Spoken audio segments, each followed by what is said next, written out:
और आप हैं मेरे YouTube channel grow with biology में। आज जो टॉपिक हम पढ़ने जा रहे हैं वो है एयर स्टरलाइजेशन, जो कि फर्मेंटेशन टेक्नोलॉजी में कैसे किया जाता है उसको आज हम पढ़ेंगे।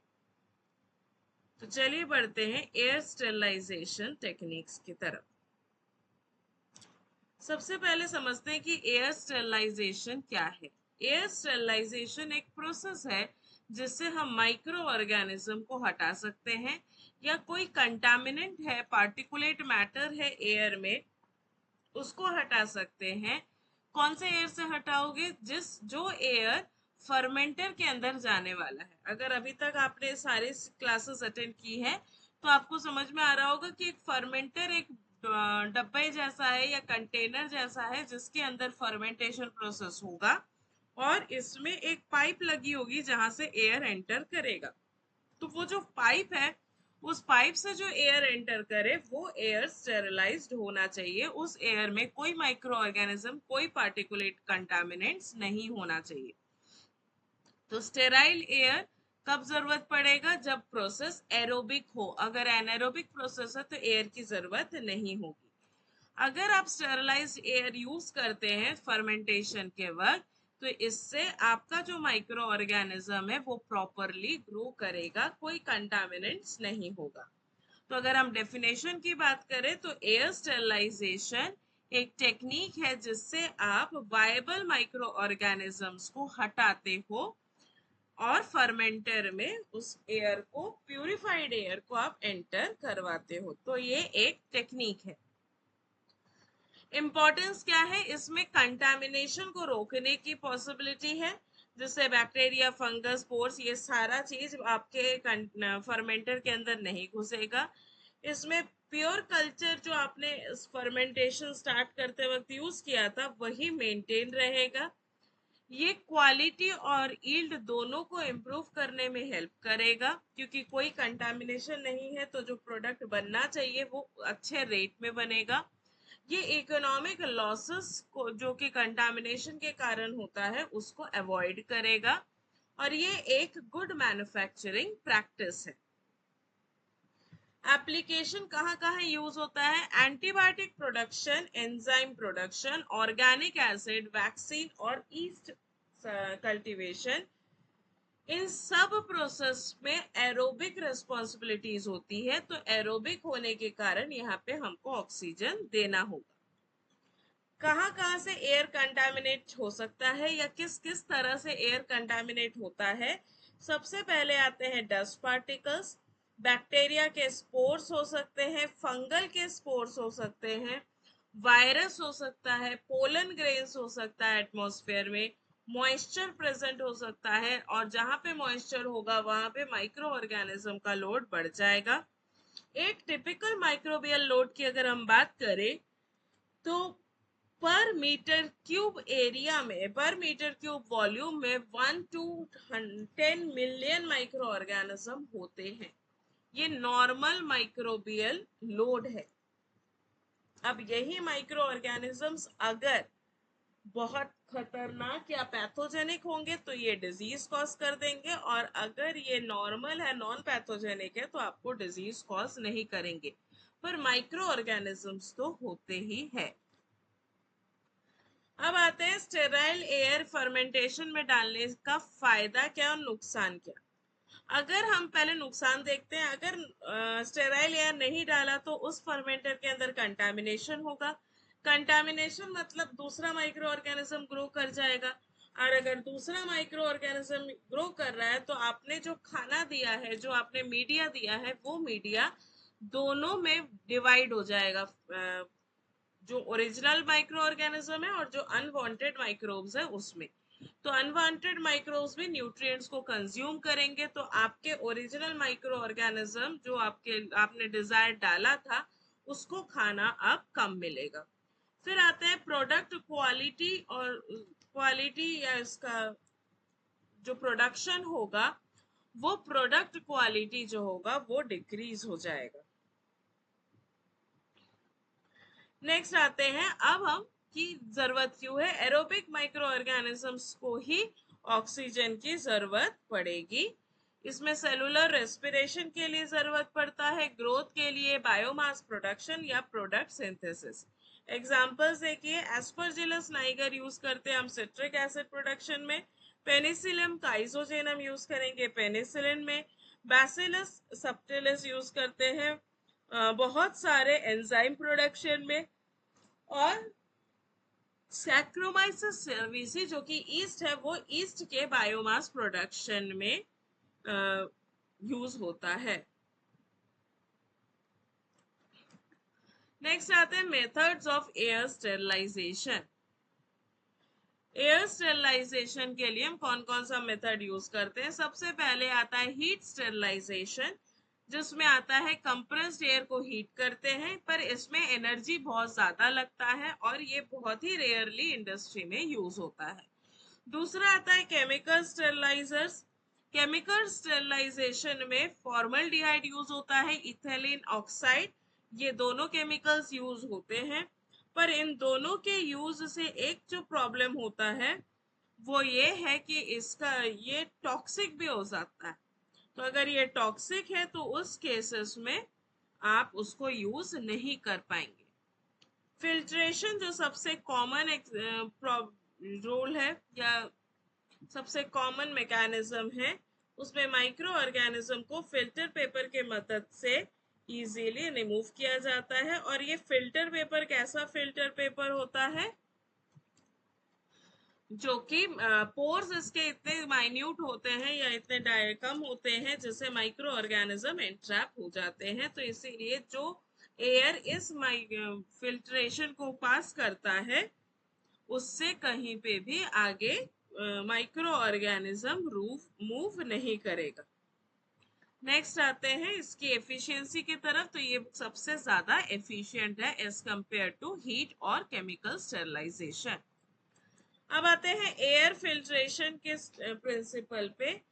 जो एयर है उसमें वो फिल्टर मेम्ब्रेन से या फिल्टर पेपर से जब ट्रांसफर होता है तो ये माइक्रो ऑर्गेनिज्म को रिमूव कर सकता है। सीव मेथड से छन्नी की जैसा काम कर सकता है। जैसे हम चाय छानते हैं, चाय पत्ती ऊपर आ जाती है और बाकी लिक्विड नीचे चला जाता है, वैसे ही यहाँ पे जो फिल्टर मेम्ब्रेन्स यूज करते हैं इसका पोर साइज इतना माइन्यूट होता है कि माइक्रो ऑर्गेनिज्म वही रुक जाता है और बाकी एयर पास हो जाएगा।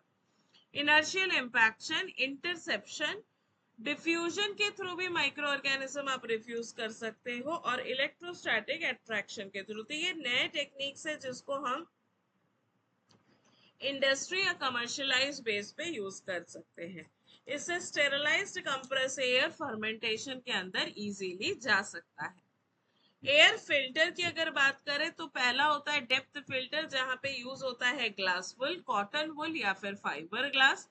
एडवांटेजेस अगर देखोगे तो इन सब का कॉस्ट बहुत कम है, इसीलिए एयर फिल्टर का कॉस्ट कम होता है। ये डस्ट रिमूवल के लिए बहुत अच्छा है। डिसएडवांटेज है कि इसकी एफिशिएंसी कम होती है। मेम्ब्रेन फिल्टर में यूज होता है सेलुलोज एसीटेट, पीटीएफई और पॉलीकार्बोनेट। आप सबसे रिक्वेस्ट है अगर आप यहाँ तक है तो पीटीएफई का फुल फॉर्म कमेंट सेक्शन में जरूर लिखिए। एडवांटेजेस की अगर बात करें तो ये हाईली एफिशिएंट है, स्मॉल पोर साइज होता है, तो इसीलिए मेम्ब्रेन फिल्टर मैक्सिमम केसेस में यूज किया जाता है। मेम्ब्रेन फिल्टर से भी एडवांस फिल्टर होता है हेपा फिल्टर, जिसको बोलते हैं high efficiency particulate air filter. ये जो फिल्टर है ये आपके लैमिनार एयर फ्लो में प्रेजेंट होता है। ये 99.97% of particles as well as microorganism को रोक देता है, इसीलिए ये वाइडली यूज होता है बायोफार्मास्यूटिकल इंडस्ट्रीज में।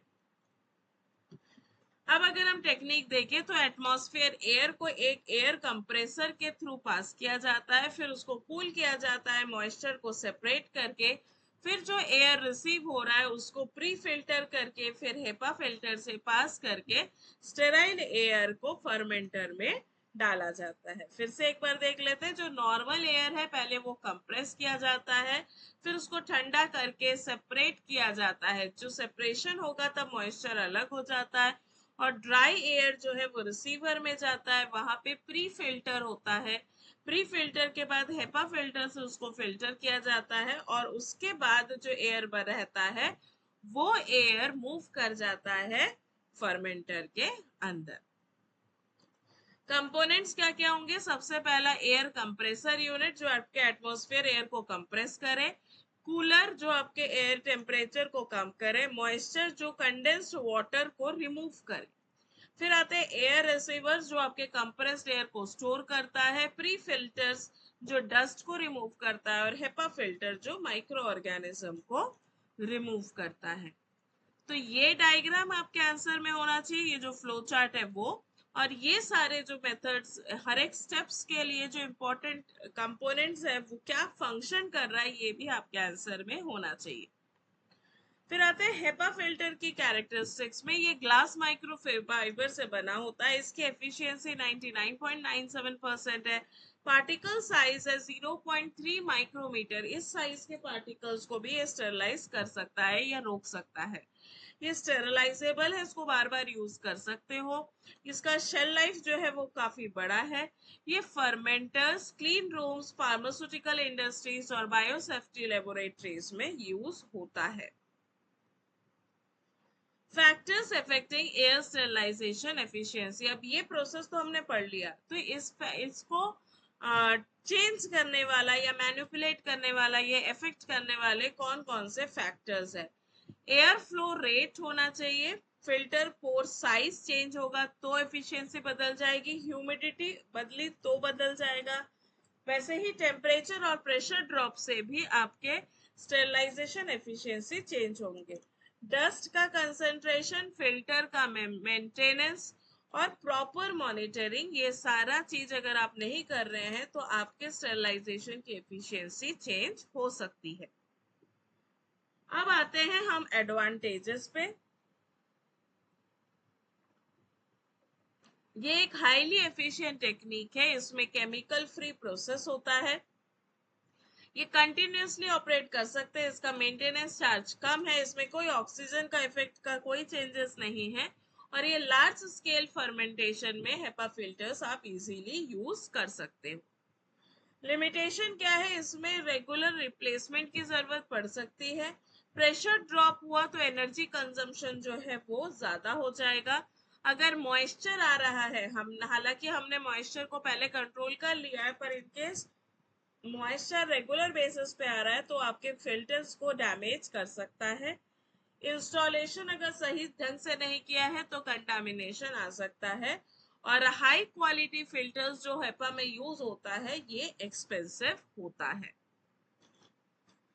इंडस्ट्रियल एप्लीकेशन में एयर स्टेरिलाइजेशन सबको दिखेगा एंटीबायोटिक्स, वैक्सीन, रिकॉम्बिनेंट प्रोटीन्स में।